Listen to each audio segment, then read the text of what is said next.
Functional threshold power or FTP is one of those terms that veteran cyclists and coaches toss around casually, but it can be confusing for newer riders. Once you get a grasp of this commonly referenced cycling metric, though, you can use it to optimize your training and coaching. FTP, which is typically calculated by a 20-minute test, is useful because it's a number that you can track, so you can see improvements as you test regularly, explains Jane Marshall, a CTS cycling coach from Golden, Colorado. A lot of the time, we ride and think we're getting faster, but FTP is one way to know for sure if we're getting faster, versus just thinking it because of a group ride that went well or a good day on the hills. While FTP can be helpful, Marshall says, it's also one of the most misunderstood things in cycling. Here's everything you need to know about FTP, and how it can improve your ride. Then, take the average power of that 20-minute effort and multiply it by 0.95 to get your FTP.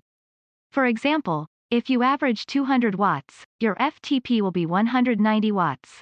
Once you've got your FTP and feel comfortable taking the test, you can graduate to a more advanced FTP test method, recommended by bicycling's coach David Lipscomb. You can gauge your effort by your rate of perceived exertion, RPE, a 1 to 10 scale with 1 being an effortless spin and 10 being an all-out sprint, or use your previous FTP results.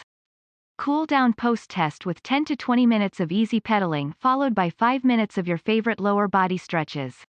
Coaches will often use FTP when programming workouts in order to get more specific about interval sets. In fact, it's Overton's primary reason for wanting his athletes to test, as FTP doesn't just give you a threshold number. It helps create power zones, similar to heart rate zones like recovery, endurance, tempo, VO2, and sprint, which can be used to hone your training.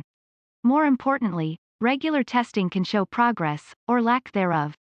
So while it isn't a training tool by itself, analyzing FTP test results don't stress about it. These numbers don't exist in a vacuum. Your FTP will fluctuate depending on your season of training and current health status, plus any number of external factors during testing. A harsh headwind, extreme heat or cold, or even just a stressful week at work could all have an effect. So rather than fixate on one bad test, keep training steadily, and you should see that number rise over time. If you get a number you're not happy with, it's tempting to repeat the test as soon as possible. Resist that urge. Testing monthly is perfectly fine, and since it's an all-out effort, you don't want to do it too often.